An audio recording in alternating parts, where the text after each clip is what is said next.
स्वागत है तुहाडा अपने चैनल गगन एजुकेशन होम के उपर। अज असी तुहाडे सामने लैके आए हैं 8th क्लास के समाजिक सिक्ख्या का पाठ तीसरा खनिज अते शक्ति साधन मिनरल्स एंड एनर्जी रिसोर्सिस। तो अज असी गल करांगे जी खनिज पदार्थों बारे, शक्ति साधना बारे और खनिज पदार्थ की हुंदे नेगे, सानू धरती दे विचों किहड़े-किहड़े खनिज पदार्थ मिलते हैं, शक्ति साधन की हुंदे ने ਅਤੇ ਕਿਹੜੇ-ਕਿਹੜੇ ਸਾਧਨ ਨੇ ਜਿਨ੍ਹਾਂ ਦਾ ਅਸੀਂ ਇਸਤੇਮਾਲ એનર્ਜੀ ਦੇ ਲਈ ਕਰਦੇ ਹਾਂ। ਤਾਂ ਸ਼ੁਰੂ ਕਰਦੇ ਹਾਂ ਜੀ। ਸਾਡਾ ਅੱਜ ਦਾ ਟੌਪਿਕ ਖਣਿਜ ਅਤੇ ਸ਼ਕਤੀ ਸਾਧਨ। ਦੋਵੇਂ ਹੀ ਇਹ ਸਾਧਨ ਨੇ ਜਿਹੜੇ ਖਣਿਜ ਅਤੇ ਸ਼ਕਤੀ ਸਾਧਨ, ਇਸ ਨੂੰ ਕਿਸੇ ਵੀ ਦੇਸ਼ ਦੀ ਜਿਹੜੀ ਇਕੋਨਮੀ ਹੈ ਉਸ ਦੀ ਰੀੜ੍ਹ ਦੀ ਹੱਡੀ ਕਿਹਾ ਜਾਂਦਾ ਹੈਗਾ, ਕਿਉਂਕਿ ਜਿਸ ਦੇਸ਼ ਦੇ ਵਿੱਚ ਜਿੰਨੇ ਖਣਿਜ ਪਦਾਰਥ ਅਤੇ ਸ਼ਕਤੀ ਸਾਧਨ ਹੋਣਗੇ ਉਹ ਦੇਸ਼ ਉਨਾ ਹੀ ਖੁਸ਼ਹਾਲ ਹੋ ਸਕਦਾ ਹੈ। ਕਿਉਂਕਿ खनिज पदार्थ खुशहाल हो सकता है, इसका मतलब ये है कि खनिज पदार्थ जे मौजूद ने तो उन्होंने वरतन के लिए साढ़े कोले उमदा तकनीक भी होनी चाहिए है। इकल्ले खनिज पदार्थों नाल काम नहीं चलना, तो सानू खनिज पदार्थों वरतन के लिए उन्होंने धरती के विचों एक्सट्रैक्ट करने के लिए कढ़ण के लिए साढ़े कोले एक टैक्नीक होनी चाहिए है, मॉडर्न टैक्नीक, तो उस तरह के साधन होने चाहिए ने। तो इस तरह दी चीज़ां जिहड़े देशां कोले हुंदियां ने ਉਹ देश आर्थिक पक्षों दूसरे देशों नालों अमीर देशों की श्रेणी दे विच मन्ने जाते हैं। खनिज पदार्थ वो पदार्थ होंदे ने जिहड़े एक जां ज़्यादा तत्तां तो बने हुए होंदे ने अते धरती दे विचों निकलदे हन। इन्हां दी बनतर इस तरह की हुंदी है कि एक पदार्थ दे भी बने हो सकदे ने अते एक जां ज़्यादा पदार्थां दे भी बने हो सकदे ने। इन्हां दी एक खास कैमिकल कंपोजिशन होंदी है, रसायनिक बनतर होंदी है, जिहड़ी वो एक स्पैशल होंदी है हरेक खनिज दी, वो दूसरे खनिज नाल मिलदी नहीं हैगी। तो अपने इन्हां फिजिकल अते कैमिकल जिहड़ियां फीचर्स नेगे, भौतिक अते रसायनिक गुण ने, उन्हां करके इन्हां नूं एक अलग पहचान मिलदी है। इन्हां नूं असीं अलग-अलग कैटागरीज़ दे विच वंडदे हांगे। कुछ कैटागरीज़ जिहड़ियां दे विच असीं खनिज पदार्थां नूं अते शक्ति साधनां नूं वंडदे हां, वो इस सारणी दे विच दिखाईआं गईआं ने। जिमें कि खनिज पदार्थ नूं असीं आम तौर पर 3 भागां दे विच वंडदे हां: metallic minerals, non metallic minerals and atomic minerals. धातु खनिज, अधातु खनिज अते परमाणु खनिज पदार्थ। धातु खनिज अगे 2 भागां दे विच वंडे जांदे ने, ferrous metallic minerals and non ferrous metallic minerals. लोह धातु खनिज पदार्थ अते लोहे तो बिना धातु खनिज पदार्थ। थोड़ा जिहा इन्हां बारे जाणांगे असीं। धातु खनिज पदार्थ वो खनिज पदार्थ होंदे ने जिन्हां दे विच बहुत थोड़ी ਜਾਂ ज़्यादा मात्रा दे विच धात पाई जाती है, कोई ना कोई मैटल है जिहड़ा इन्हां दे विच पाया जाता है, इस करके इन्हां नूं मैटालिक मिनरल्स का नाम दिता जाता है। जिन्हां खनिज पदार्थां दे विच किसी प्रकार का कोई मैटल, कोई धातु नहीं पाई जाती, उन्हां नूं असीं अधातु खनिज पदार्थ कह दिंदे हां, जिवें कि अबरक, चूने का पत्थर, डोलोमाइट, हीरा, जिप्सम, इन्हां दे विच किसी प्रकार का कोई मैटल नहीं हुंदा। उस तो बाद ने जी परमाणु खनिज पदार्थ, जिन्हां तो सानू एनर्जी प्राप्त होंदी हैगी, ठीक है जी, शक्ति मिलती है। ये एटॉमिक मिनरल्स इन्हां नूं कह दिंदे हां असीं, जिन्हां तो बिजली तैयार की जाती है, होर तरह की एनर्जी लई जाती हैगी। यूरेनियम, थोरीयम, बैरीयम, लिथियम, इन्हां दीयां एग्जाम्पल्स ने। हुण असीं मैटालिक मिनरल्स नूं अगे 2 भागां दे विच वंडिया सी। एक तां ਉਹ मैटल जिन्हां दे विच लोहे का अंश पाया जाता है, वो चाहे थोड़ा होवे चाहे ज़्यादा हो, जिवें कच्चा लोहा, मैगनीज, क्रोमाइट, निकल, कोबाल्ट, टंगस्टन। तो दूसरे सीगे जी नॉन फैरस, जिन्हां दे विच लोहे का अंश है जिहड़ा वो नहीं पाया जाता, जिवें सोना, चांदी, तांबा, सिक्का, बॉक्साइट, टिन एंड मैगनीशियम। तो हुण डिटेल दे विच थोड़े कुछ महत्वपूर्ण जिहड़े खनिज पदार्थ ने उन्हां बारे जानकारी दित्ती हुई है। असीं कल्ले खनिज पदार्थ बारे थोड़ा डिटेल दे विच जाणांगे। सब तो पहलां असीं गल करदे हां जी आयरन ओर दी। कच्चा लोहा, कच्चा लोहा धरती की उपरली तह का 5% हिस्सा होंदा है। जिहड़ी धरती की उपरली परत होंदी है उहदा उपरला 5% जिहड़ा हिस्सा हैगा उत्थे सानूं कच्चा लोहा मिलदा हैगा। अते ये जिहड़ी धात है ये सब तो ज़्यादा इस्तेमाल करन वाली कीती जाने वाली धात है। हर एक फैक्ट्रियां दे विच असीं देखदे हांगे कि कच्चे लोहे का जिहड़ा इस्तेमाल है वो कीता जांदा हैगा। एज इट इज़ नहीं कीता जांदा, इसनूं पक्का करके जां इसनूं कई होर तरह नाल इसका मिश्रण तैयार करके इसनूं फैक्ट्रियां दे विच जां आम जिंदगी दे विच वरतिया जांदा हैगा। अनेक तरह दीयां वस्तुआं इह तों तैयार कीतियां जांदियां नेगीआं, जिवें कि मैं पहलां दस चुकिया है कि धात है जिहड़ी ਉਹ ਸ਼ੁੱਧ ਰੂਪ ਦੇ ਵਿੱਚ ਸਾਨੂੰ ਨਹੀਂ ਮਿਲਦੀ ਧਰਤੀ ਦੇ ਵਿੱਚ। ਇਹਦੇ ਵਿੱਚ ਬਹੁਤ ਸਾਰੀਆਂ ਮਿਲਾਵਟਾਂ ਹੁੰਦੀਆਂ ਨੇ। ਤਾਂ ਜਦੋਂ ਇਸ ਨੂੰ ਧਰਤੀ ਦੇ ਵਿੱਚੋਂ ਕੱਢਿਆ ਜਾਂਦਾ, ਐਕਸਟਰੈਕਟ ਕੀਤਾ ਜਾਂਦਾ ਹੈ, ਤਾਂ ਫੈਕਟਰੀ ਦੇ ਵਿੱਚ ਲਿਜਾ ਕੇ ਉਹਨਾਂ ਮਿਲਾਵਟਾਂ ਨੂੰ ਇਸ ਤੋਂ ਅਲੱਗ ਕਰ ਦਿੱਤਾ ਜਾਂਦਾ ਅਤੇ ਸ਼ੁੱਧ ਲੋਹਾ ਜਿਹੜਾ ਉਹ ਤਿਆਰ ਕਰ ਲਿਆ ਜਾਂਦਾ ਹੈ। ਜੇ ਅਸੀਂ ਪ੍ਰੋਡਕਸ਼ਨ ਦੀ ਗੱਲ ਕਰੀਏ ਤਾਂ ਸੰਸਾਰ ਦੇ ਵਿੱਚ ਰੂਸ ਅਤੇ ਇਸ ਦੇ ਗੁਆਂਢੀ ਦੇਸ਼ ਜਿਵੇਂ ਆਸਟ੍ਰੇਲੀਆ, ਬ੍ਰਾਜ਼ੀਲ, USA, ਇਹ ਕੁਝ ਦੇਸ਼ ਨੇ ਜਿੱਥੇ ਕਿ ਕੱਚੇ ਲੋਹੇ ਦੇ ਬਹੁਤ ਵੱਡੇ ਭੰਡਾਰ ਨੇ ਜਿਹੜੇ ਉਹ ਪਾਏ ਜਾਂਦੇ ਨੇ। ਜੇ ਅਸੀਂ ਸਾਡੇ ਦੇਸ਼ ਭਾਰਤ ਦੀ ਗੱਲ ਕਰੀਏ ਤਾਂ ਸੰਸਾਰ ਦੇ ਵਿੱਚ 5.55% ਕੱਚਾ ਲੋਹਾ ਜਿਹੜਾ ਸਾਡਾ ਦੇਸ਼ ਆ ਉਹ ਪੈਦਾ ਕਰਦਾ। ਲਗਭਗ 5.5% ਪੂਰੇ ਸੰਸਾਰ ਦਾ ਕੱਚਾ ਲੋਹਾ ਭਾਰਤ ਦੇ ਵਿੱਚ ਪੈਦਾ ਕੀਤਾ ਜਾਂਦਾ ਹੈ। ਅਤੇ ਸਾਡੇ ਦੇਸ਼ ਦੇ ਵਿੱਚ ਖਾਸ ਕੁਆਲਿਟੀ ਇਹ ਹੈ ਕਿ ਇੱਥੇ ਹਰ ਕਿਸਮ ਦਾ ਜਿਹੜਾ ਕੱਚਾ ਲੋਹਾ ਮਿਲਦਾ ਹੈਗਾ, ਪਰ ਹੈਮੇਟਾਈਟ ਜਿਹੜੀ ਕਿਸਮ ਹੈ ਉਹ ਜ਼ਿਆਦਾ ਮਾਤਰਾ ਦੇ ਵਿੱਚ ਸਾਡੇ ਦੇਸ਼ ਦੇ ਵਿੱਚ ਪਾਈ ਜਾਂਦੀ ਹੈ। ਅਤੇ ਕਿਹੜੇ ਕਿਹੜੇ ਰਾਜ ਨੇ ਜੀ ਜਿਹੜੇ ਜਿੱਥੇ ਇਹ ਪੈਦਾ ਕੀਤਾ ਜਾਂਦਾ, ਜਿੱਥੋਂ ਕੱਢਿਆ ਜਾਂਦਾ ਹੈਗਾ, ਜਿਵੇਂ ਬਿਹਾਰ, ਉੜੀਸਾ, ਮੱਧ ਪ੍ਰਦੇਸ਼, ਗੋਆ, ਆਂਧਰਾ ਪ੍ਰਦੇਸ਼, ਛੱਤੀਸਗੜ੍ਹ, ਝਾਰਖੰਡ, ਤਾਮਿਲਨਾਡੂ। ਇਹ ਕੁਝ ਖਾਸ ਰਾਜ ਨੇ ਜਿੱਥੇ ਕਿ ਕੱਚਾ ਲੋਹਾ ਸਾਡੇ ਦੇਸ਼ ਦੇ ਵਿੱਚੋਂ ਕੱਢਿਆ ਜਾਂਦਾ ਹੈਗਾ। ਜਿਵੇਂ ਕਿ ਝਾਰਖੰਡ ਦੇ ਵਿੱਚ ਸਿੰਘਭੂਮ, ਉੜੀਸਾ ਦੇ ਵਿੱਚ ਮਯੂਰਭੰਜ, ਛੱਤੀਸਗੜ੍ਹ ਦੇ ਵਿੱਚ ਦੁਰਗ ਅਤੇ ਬਸਤਰ, ਕਰਨਾਟਕ ਦੇ ਵਿੱਚ ਮੈਸੂਰ, ਬੇਲਾਰੀ, ਧਾਰਵਾੜ। ਇਹ ਕੁਝ ਖਾਸ ਇਲਾਕੇ ਨੇਗੇ ਜਿਹੜੇ ਕਿ ਚੰਗੀ ਕਿਸਮ ਦਾ ਕੱਚਾ ਲੋਹਾ ਤਿਆਰ ਕਰਦੇ ਨੇ ਅਤੇ ਆਪਣੇ ਪ੍ਰੋਡਕਸ਼ਨ ਦੇ ਲਈ ਸਾਡੇ ਦੇਸ਼ ਦੇ ਵਿੱਚ ਇਹ ਬਹੁਤ ਜ਼ਿਆਦਾ ਫੇਮਸ ਨੇ। ਹੁਣ ਕੱਚੇ ਲੋਹੇ ਤੋਂ ਬਾਅਦ ਅਸੀਂ ਗੱਲ ਕਰਦੇ ਹਾਂ ਜੀ ਮੈਗਨੀਜ਼ ਦੀ। ਮੈਗਨੀਜ਼ ਇੱਕ ਇਸ ਤਰ੍ਹਾਂ ਦਾ ਪਦਾਰਥ ਹੈ ਜਿਸ ਤੋਂ ਕਿ ਲੋਹਾ ਅਤੇ ਸਟੀਲ ਬਣਾਇਆ ਜਾ ਸਕਦਾ ਹੈ। ਇਸ ਦੀ ਸਭ ਤੋਂ ਵੱਡੀ ਜਿਹੜੀ ਵਰਤੋਂ ਹੈ ਉਹ ਲੋਹੇ ਦੇ ਮਿਸ਼ਰਣ ਬਣਾਉਣ ਦੇ ਲਈ ਹੁੰਦੀ ਹੈ। ਇੱਕ ਜੇ ਸਟੀਲ ਬਣਾਉਣ ਦੇ ਲਈ ਮੈਗਨੀਜ਼ ਦਾ ਇਸਤੇਮਾਲ ਕੀਤਾ ਜਾਂਦਾ ਹੈਗਾ। ਜੇ 1 ਟਨ ਅਸੀਂ ਸਟੀਲ ਬਣਾਉਣਾ ਹੋਵੇ ਤਾਂ ਉਸ ਦੇ ਵਿੱਚ ਲਗਭਗ 6 ਕਿਲੋ ਮੈਗਨੀਜ਼ ਹੈ ਜਿਹੜੀ ਉਹ ਇਸਤੇਮਾਲ ਕੀਤੀ ਜਾਂਦੀ ਹੈ। ਸਾਨੂੰ ਪਤਾ ਹੈਗਾ ਜਿਹੜਾ ਸਟੀਲ ਹੈ ਉਹ ਓਰੀਜਨਲ ਰੂਪ ਦੇ ਵਿੱਚ ਸਾਨੂੰ ਧਰਤੀ ਦੇ ਵਿੱਚੋਂ ਨਹੀਂ ਮਿਲਦਾ, ਇਸ ਨੂੰ ਬਾਅਦ ਦੇ ਵਿੱਚ ਬਣਾਇਆ ਜਾਂਦਾ ਹੈਗਾ। ਠੀਕ ਹੈ ਜੀ, ਮੈਗਨੀਜ਼ ਦੇ ਮਿਸ਼ਰਣ ਦੇ ਨਾਲ। ਮੈਗਨੀਜ਼ ਦੀ ਵਰਤੋਂ ਇਸ ਤੋਂ ਇਲਾਵਾ ਕਈ ਕੰਮਾਂ ਲਈ ਕੀਤੀ ਜਾਂਦੀ ਹੈ, ਜਿਵੇਂ ਬਲੀਚਿੰਗ ਪਾਊਡਰ ਇਸ ਤੋਂ ਤਿਆਰ ਕੀਤਾ ਜਾਂਦਾ, ਕੀੜੇਮਾਰ ਦਵਾਈਆਂ ਇਸ ਤੋਂ ਤਿਆਰ ਕੀਤੀਆਂ ਜਾਂਦੀਆਂ ਨੇ, ਪੇਂਟ, ਬੈਟਰੀਜ਼ ਆਦਿ ਵਿੱਚ ਵੀ ਇਸ ਦੀ ਵਰਤੋਂ ਕੀਤੀ ਜਾਂਦੀ ਹੈ। ਜੇ ਮੈਗਨੀਜ਼ ਦੇ ਅਸੀਂ ਪ੍ਰੋਡਕਸ਼ਨ ਦੀ ਗੱਲ ਕਰੀਏ ਜਾਂ ਰਿਜ਼ਰਵ ਦੀ ਗੱਲ ਕਰੀਏ ਤਾਂ ਰਿਜ਼ਰਵ ਦੇ ਵਿੱਚ ਸਭ ਤੋਂ ਵੱਧ ਰਿਜ਼ਰਵ ਜਿਹੜੇ ਇਸ ਦੇ ਜ਼ਿੰਬਾਬਵੇ ਦੇ ਵਿੱਚ ਨੇ ਅਤੇ ਉਸ ਤੋਂ ਬਾਅਦ ਭਾਰਤ ਦੇ ਵਿੱਚ ਸੈਕਿੰਡ ਨੰਬਰ 'ਤੇ ਆ ਭਾਰਤ। ਪਰ ਜੇ ਅਸੀਂ ਇਸ ਦੀ ਪ੍ਰੋਡਕਸ਼ਨ ਦੀ ਗੱਲ ਕਰੀਏ ਤਾਂ ਪ੍ਰੋਡਕਸ਼ਨ ਦੇ ਪੱਖੋਂ ਸਾਡਾ ਦੇਸ਼ ਹੈ ਜਿਹੜਾ ਉਹ 5ਵੇਂ ਨੰਬਰ 'ਤੇ ਆਉਂਦਾ ਹੈਗਾ।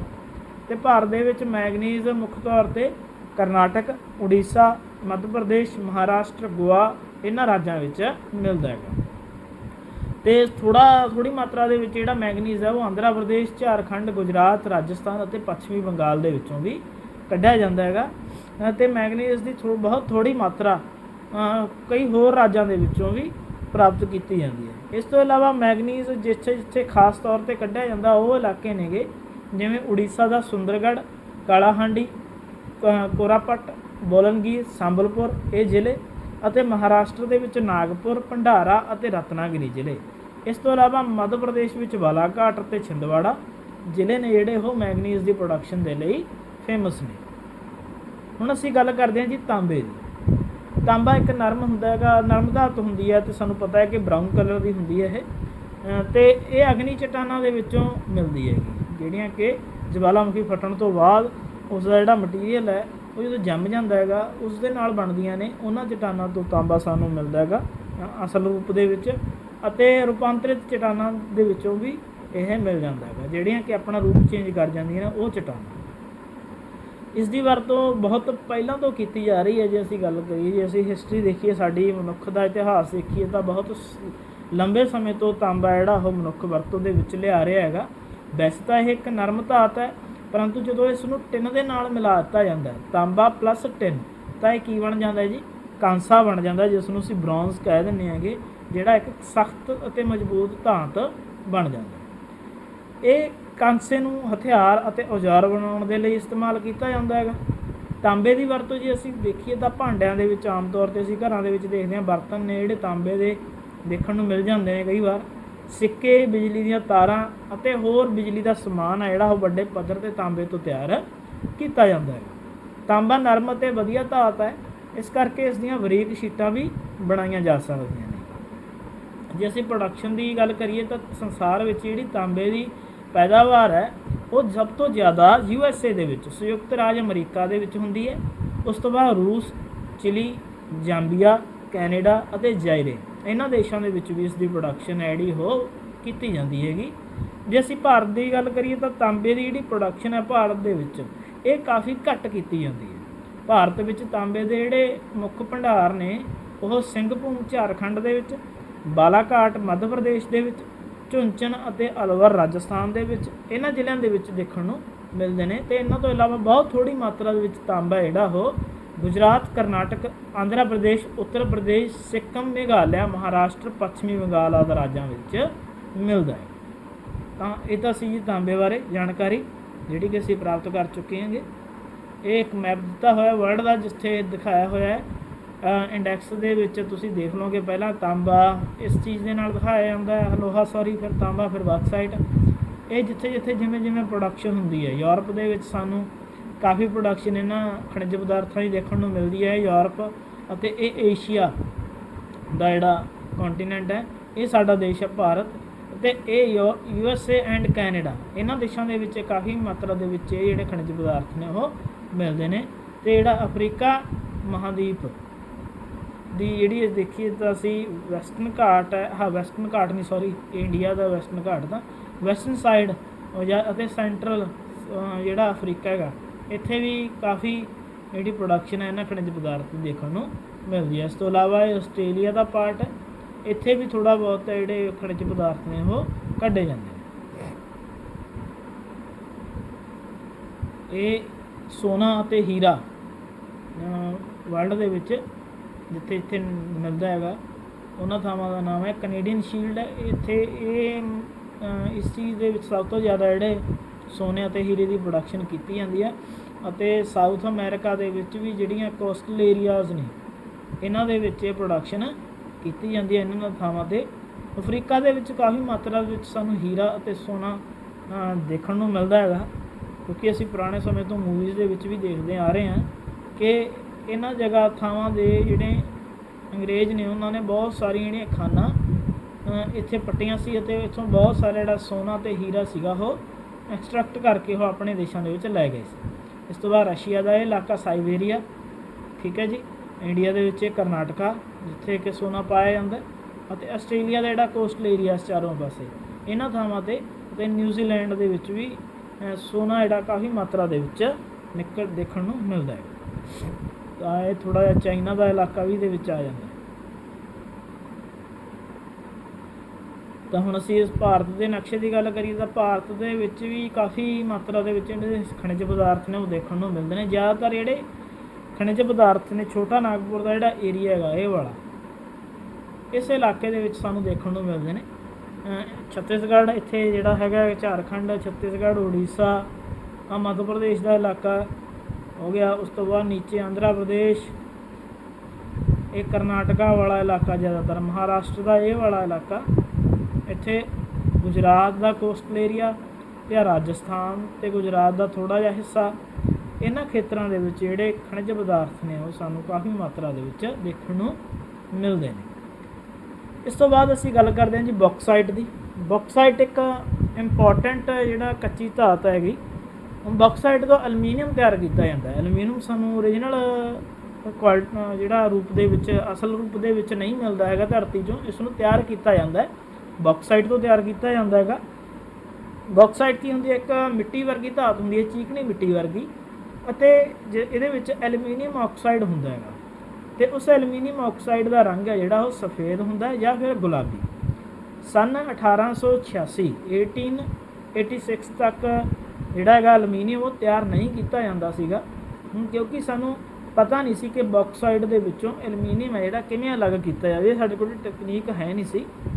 ਪਰੰਤੂ ਅੱਜ ਦੇ ਸਮੇਂ ਦੇ ਵਿੱਚ ਐਲੂਮੀਨੀਅਮ ਨੂੰ ਬਹੁਤ ਸਾਰੇ ਉਦਯੋਗਾਂ ਵਿੱਚ ਵੱਡੇ ਪੈਮਾਨੇ 'ਤੇ ਤਿਆਰ ਕੀਤਾ ਜਾਂਦਾ, ਕਿਉਂਕਿ ਸਾਡੇ ਕੋਲ ਉਹ ਟੈਕਨੀਕ ਆ ਚੁੱਕੀ ਹੈ। ਮੈਂ ਜਿਵੇਂ ਕਿ ਤੁਹਾਨੂੰ ਪਹਿਲਾਂ ਹੀ ਦੱਸਿਆ ਸੀ ਕਿ ਕੋਈ ਵੀ ਦੇਸ਼ ਕਿਸੇ ਖਣਿਜ ਪਦਾਰਥ ਦਾ ਉਹਨਾਂ ਸਮਾਂ ਇਸਤੇਮਾਲ ਨਹੀਂ ਕਰ ਸਕਦਾ ਜਿੰਨਾ ਸਮਾਂ ਉਸਦੇ ਕੋਲ ਉਸਨੂੰ ਇਸਤੇਮਾਲ ਕਰਨ ਦੀ ਕੋਈ ਤਕਨੀਕ ਨਹੀਂ ਹੁੰਦੀ। ਜੇ ਅਸੀਂ ਇਸ ਦੀ ਵਰਤੋਂ ਦੀ ਗੱਲ ਕਰੀਏ ਤਾਂ ਇਸ ਨੇ ਤਾਂਬੇ ਅਤੇ ਟਿਨ ਵਰਗੀਆਂ ਜਿਹੜੀਆਂ ਧਾਤਾਂ ਨੇ ਉਹਨਾਂ ਨੂੰ ਵੀ ਪਿੱਛੇ ਛੱਡ ਦਿੱਤਾ ਹੈਗਾ, ਕਿਉਂਕਿ ਬਹੁਤ ਜ਼ਿਆਦਾ ਹਲਕੀ ਇਹ ਧਾਤ ਹੈਗੀ। ਇਹਦੇ ਮੁੱਖ ਤੌਰ 'ਤੇ ਬਰਤਨ ਹੁਣ ਐਲੂਮੀਨੀਅਮ ਦੇ ਬਣਨ ਲੱਗ ਗਏ, ਬਿਜਲੀ ਦੀਆਂ ਤਾਰਾਂ ਐਲੂਮੀਨੀਅਮ ਦੀਆਂ ਬਣਦੀਆਂ ਨੇ, ਮੋਟਰਾਂ ਕਾਰਾਂ ਦੇ ਵਿੱਚ, ਰੇਲ ਗੱਡੀਆਂ ਦੇ ਵਿੱਚ, ਸਮੁੰਦਰੀ ਜਹਾਜ਼ਾਂ ਦੇ ਵਿੱਚ, ਇੱਥੋਂ ਤੱਕ ਕਿ ਹਵਾਈ ਜਹਾਜ਼ ਵੀ ਨੇ ਜਿਹੜੇ ਐਲੂਮੀਨੀਅਮ ਦੇ ਹੁਣ ਬਣਾਏ ਜਾਂਦੇ ਨੇ। ਸੰਸਾਰ ਦੇ ਵਿੱਚ ਜੇ ਅਸੀਂ ਪ੍ਰੋਡਕਸ਼ਨ ਦੀ ਗੱਲ ਕਰੀਏ ਤਾਂ ਆਸਟ੍ਰੇਲੀਆ, ਜਮਾਇਕਾ, ਗਿਨੀਆ, ਸੁਰੀਨਾਮ, ਰੂਸ, ਹੰਗਰੀ ਅਤੇ USA ਇਹਨਾਂ ਦੇਸ਼ਾਂ ਦੇ ਵਿੱਚ ਮੁੱਖ ਤੌਰ 'ਤੇ ਜਿਹੜਾ ਬੌਕਸਾਈਟ ਆ ਉਹ ਪ੍ਰੋਡਿਊਸ ਕੀਤਾ ਜਾਂਦਾ। ਜੇ ਅਸੀਂ ਭਾਰਤ ਦੀ ਗੱਲ ਕਰੀਏ ਤਾਂ ਭਾਰਤ ਦੇ ਵਿੱਚ ਬੌਕਸਾਈਟ ਦੀ ਜਿਹੜੀ ਪ੍ਰੋਡਕਸ਼ਨ ਹੈ ਉਹ ਬਹੁਤ ਜ਼ਿਆਦਾ ਨਹੀਂ ਹੈ, ਅਤੇ ਜਿਹੜੇ ਖੇਤਰ ਨੇ ਜਿੱਥੇ ਇਹ ਮਿਲਦਾ ਹੈਗਾ ਥੋੜ੍ਹਾ ਬਹੁਤ, ਉਹਨੇ ਝਾਰਖੰਡ, ਛੱਤੀਸਗੜ੍ਹ, ਮੱਧ ਪ੍ਰਦੇਸ਼, ਉੜੀਸਾ, ਗੁਜਰਾਤ, ਕਰਨਾਟਕ, ਤਾਮਿਲਨਾਡੂ, ਆਂਧਰਾ ਪ੍ਰਦੇਸ਼, ਜੰਮੂ ਕਸ਼ਮੀਰ, ਕੇਰਲ, UP ਅਤੇ ਰਾਜਸਥਾਨ ਇਹਨਾਂ ਖੇਤਰਾਂ ਦੇ ਵਿੱਚ ਥੋੜ੍ਹੀ ਬਹੁਤ ਮਾਤਰਾ ਦੇ ਵਿੱਚ ਇਹ ਪਾਇਆ ਜਾਂਦਾ ਹੈ। ਅਤੇ ਉੜੀਸਾ ਭਾਰਤ ਦਾ ਸਭ ਤੋਂ ਵੱਧ ਬੌਕਸਾਈਟ ਪੈਦਾ ਕਰਨ ਵਾਲਾ ਰਾਜ ਹੈ। ਉੜੀਸਾ ਦੇ ਵਿੱਚ ਜਿਵੇਂ ਕਾਲਾਹੰਡੀ, ਕੋਰਾਪਟ, ਸੁੰਦਰਗੜ੍ਹ, ਸੰਬਲਪੁਰ ਇਹ ਜ਼ਿਲ੍ਹੇ ਨੇ ਜਿਹੜੇ ਬੌਕਸਾਈਟ ਦੀ ਪ੍ਰੋਡਕਸ਼ਨ ਕਰਦੇ ਨੇ। ਅਤੇ ਦੂਜੇ ਨੰਬਰ 'ਤੇ ਗੁਜਰਾਤ ਆਉਂਦਾ ਹੈਗਾ, ਅਤੇ ਉਸ ਗੁਜਰਾਤ ਦੇ ਜਿਹੜੇ ਮੁੱਖ ਜ਼ਿਲ੍ਹੇ ਨੇ ਜਾਮਨਗਰ, ਜੂਨਾਗੜ੍ਹ, ਖੇੜਾ, ਕੱਛ, ਅਮਰੇਲੀ, ਭਾਵਨਗਰ ਇਹ ਜ਼ਿਲ੍ਹੇ ਬੌਕਸਾਈਟ ਪੈਦਾ ਕਰਦੇ ਆ। ਉਸ ਤੋਂ ਬਾਅਦ ਅਸੀਂ ਗੱਲ ਕਰਦੇ ਹਾਂ ਜੀ ਸੋਨੇ ਦੀ। ਨੋਨ ਮੈਟਾਲਿਕ ਮਿਨਰਲਸ ਦੇ ਵਿੱਚ ਆ ਜਾਂਦਾ ਜੀ ਸੋਨਾ। ਸੋਨਾ ਅਸੀਂ ਜਾਣਦੇ ਹਾਂ ਕਿ ਇਸ ਨੂੰ ਸ਼ਿੰਗਾਰ ਦੇ ਵਾਸਤੇ ਵਰਤਿਆ ਜਾਂਦਾ ਹੈਗਾ, ਠੀਕ ਹੈ ਜੀ। ਬਹੁਤ ਪੁਰਾਣੇ ਸਮਿਆਂ ਤੋਂ ਲੋਕ ਨੇ ਜਿਹੜੇ ਸੋਨੇ ਦਾ ਇਸਤੇਮਾਲ ਕਰਦੇ ਆ ਰਹੇ ਨੇ, ਕਿਉਂਕਿ ਇਸ ਦੀ ਚਮਕ ਬਹੁਤ ਵਧੀਆ ਹੁੰਦੀ ਹੈ ਅਤੇ ਇਸ ਦੇ ਰੰਗ ਕਰਕੇ ਇਹ ਇੱਕ ਬਹੁਤ ਅਟਰੈਕਟਿਵ ਜਿਹੜਾ ਮੈਟਲ ਹੈਗਾ। ਇਸ ਤੋਂ ਗਹਿਣੇ ਨੋਨ ਫੈਰਸ ਹੈ, ਮੈਟਾਲਿਕ ਤਾਂ ਹੈਗਾ, ਨੋਨ ਮੈਟਾਲਿਕ ਨਹੀਂ ਹੈਗਾ, ਨੋਨ ਫੈਰਸ ਹੈ ਜਿਹਦੇ ਵਿੱਚ ਲੋਹੇ ਦਾ ਅੰਸ਼ ਨਹੀਂ ਪਾਇਆ ਜਾਂਦਾ। ਇਸ ਤੋਂ ਗਹਿਣੇ ਅਤੇ ਹੋਰ ਕੀਮਤੀ ਚੀਜ਼ਾਂ ਜਿਹੜੀਆਂ ਉਹ ਬਣਾਈਆਂ ਜਾਂਦੀਆਂ ਨੇ। ਇਸ ਦੀ ਜਿਹੜੀ ਪ੍ਰੋਡਕਸ਼ਨ ਆ ਉਹ ਬਹੁਤ ਘੱਟ ਹੁੰਦੀ ਹੈ, ਜਿਸ ਦੇ ਕਰਕੇ ਪ੍ਰੋਡਕਸ਼ਨ ਘੱਟ ਹੋਣ ਕਰਕੇ ਇਸ ਦੀ ਡਿਮਾਂਡ ਜ਼ਿਆਦਾ ਹੋਣ ਕਰਕੇ ਇਸ ਦੀ ਜਿਹੜੀ ਪ੍ਰਾਈਸ ਹੈ, ਜਿਹੜੀ ਇਸ ਦੀ ਕੀਮਤ ਹੈ ਉਹ ਬਹੁਤ ਜ਼ਿਆਦਾ ਅਪ ਹੋ ਜਾਂਦੀ ਹੈ ਅਤੇ ਇੱਕ ਮਹਿੰਗੀ ਧਾਤ ਬਣ ਜਾਂਦਾ। ਜਦੋਂ ਕਿਸੇ ਚੀਜ਼ ਦੀ ਮੰਗ ਬਹੁਤ ਜ਼ਿਆਦਾ ਹੋਵੇ ਅਤੇ ਉਸ ਦੀ ਜਿਹੜੀ ਪ੍ਰੋਡਕਸ਼ਨ ਹੈ, ਸਪਲਾਈ ਘੱਟ ਹੋਵੇ ਤਾਂ ਉਸ ਦੀਆਂ ਜਿਹੜੀਆਂ ਕੀਮਤਾਂ ਨੇ ਅਕਸਰ ਉਹ ਵੱਧ ਜਾਂਦੀਆਂ ਹੁੰਦੀਆਂ ਨੇ। ਇਸ ਦੀ ਵਰਤੋਂ ਦੰਦਾਂ ਦੀ ਸਜਾਵਟ ਦੇ ਲਈ ਕੀਤੀ ਜਾਂਦੀ ਹੈ। ਅਸੀਂ ਦੇਖਦੇ ਹਾਂ ਕਿ ਜਿਹੜੇ ਰਾਜਸਥਾਨੀ ਜ਼ਿਆਦਾਤਰ ਲੋਕ ਨੇ ਉਹ ਦੰਦਾਂ ਦੇ ਸਜਾਵਟ ਦੇ ਲਈ ਸੋਨੇ ਦਾ ਇਸਤੇਮਾਲ ਕਰਦੇ ਨੇ, ਸੋਨੇ ਦਾ ਪੱਤਰਾ ਚਾੜ੍ਹਦੇ ਨੇ। ਇਸ ਤੋਂ ਇਲਾਵਾ ਕੁਝ ਦਵਾਈਆਂ ਦੇ ਵਿੱਚ ਵੀ ਇਸ ਦੀ ਵਰਤੋਂ ਹੈ ਜਿਹੜੀ ਕੀਤੀ ਜਾਂਦੀ ਹੈ। ਆਭੂਸ਼ਣ ਜਿਹੜੇ ਗਹਿਣੇ ਨੇ ਉਹ ਵੀ ਸੋਨੇ ਦੇ ਬਣਾਏ ਜਾਂਦੇ ਨੇ। ਸੰਸਾਰ ਦਾ ਸਭ ਤੋਂ ਵੱਧ ਸੋਨਾ ਪੈਦਾ ਕਰਨ ਵਾਲਾ ਜਿਹੜਾ ਦੇਸ਼ ਹੈ ਉਹ ਦੱਖਣੀ ਅਫਰੀਕਾ ਹੈਗਾ, ਸਾਊਥ ਅਫਰੀਕਾ। ਇਹ ਇਕੱਲਾ ਦੇਸ਼ ਪੂਰੇ ਸੰਸਾਰ ਦਾ ਲਗਭਗ 70% ਜਿਹੜਾ ਸੋਨਾ ਹੈਗਾ ਉਸ ਨੂੰ ਪੈਦਾ ਕਰ ਦਿੰਦਾ। ਉਸ ਤੋਂ ਇਲਾਵਾ ਕੈਨੇਡਾ, ਜਾਪਾਨ, USA, ਆਸਟ੍ਰੇਲੀਆ, ਫਿਲੀਪਾਈਨਸ ਅਤੇ ਘਾਨਾ ਇਹ ਦੇਸ਼ ਵੀ ਸੋਨਾ ਪੈਦਾ ਕਰਨ ਦੇ ਵਿੱਚ ਮੋਹਰੀ ਨੇ, ਠੀਕ ਹੈ ਜੀ। ਲਗਭਗ ਹਰੇਕ ਦੇਸ਼ ਦੇ ਵਿੱਚ ਥੋੜ੍ਹੀ ਬਹੁਤੀ ਮਾਤਰਾ ਦੇ ਵਿੱਚ ਜਿਹੜਾ ਸੋਨਾ ਕੱਢਿਆ ਜਾਂਦਾ। ਭਾਰਤ ਦੇ ਵਿੱਚ ਬਹੁਤ ਘੱਟ ਸੋਨਾ, ਪੂਰੇ ਸੰਸਾਰ ਦਾ ਲਗਭਗ 0.75% ਸੋਨਾ, ਮਤਲਬ ਕਿ 1% ਸੋਨਾ ਵੀ ਅਸੀਂ ਪੈਦਾ ਨਹੀਂ ਕਰਦੇ ਪੂਰੇ ਸੰਸਾਰ ਦਾ। ਕਰਨਾਟਕ ਭਾਰਤ ਦਾ ਸਭ ਤੋਂ ਵੱਧ ਸੋਨਾ ਪੈਦਾ ਕਰਨ ਵਾਲਾ ਜ਼ਿਲ੍ਹਾ ਹੈਗਾ, ਰਾਜ ਹੈ। ਅਤੇ ਦੇਸ਼ ਦੇ ਵਿੱਚ ਸੋਨਾ ਪੈਦਾ ਕਰਨ ਵਾਲੇ 3 ਜਿਹੜੇ ਮੁੱਖ ਖੇਤਰ ਨੇ ਉਹ ਕੋਲਾਰ, ਜ਼ਿਲ੍ਹਾ ਕੋਲਾਰ ਹੀ ਹੈ, ਇਸ ਦਾ ਹੱਟੀ ਜ਼ਿਲ੍ਹਾ ਰਾਏਚੂਰ, ਇਹ ਦੋਵੇਂ ਕਰਨਾਟਕ ਦੇ ਵਿੱਚ ਨੇ, ਅਤੇ ਰਾਮਗਿਰੀ ਜ਼ਿਲ੍ਹਾ ਅਨੰਤਪੁਰ ਇਹ ਆਂਧਰਾ ਪ੍ਰਦੇਸ਼ ਦੇ ਵਿੱਚ ਹੈ। ਇਸ ਤੋਂ ਇਲਾਵਾ ਕੁਝ ਸੋਨਾ ਜਿਹੜਾ ਝਾਰਖੰਡ ਅਤੇ ਕੇਰਲ ਰਾਜ ਤੋਂ ਵੀ ਪ੍ਰਾਪਤ ਕੀਤਾ ਜਾਂਦਾ।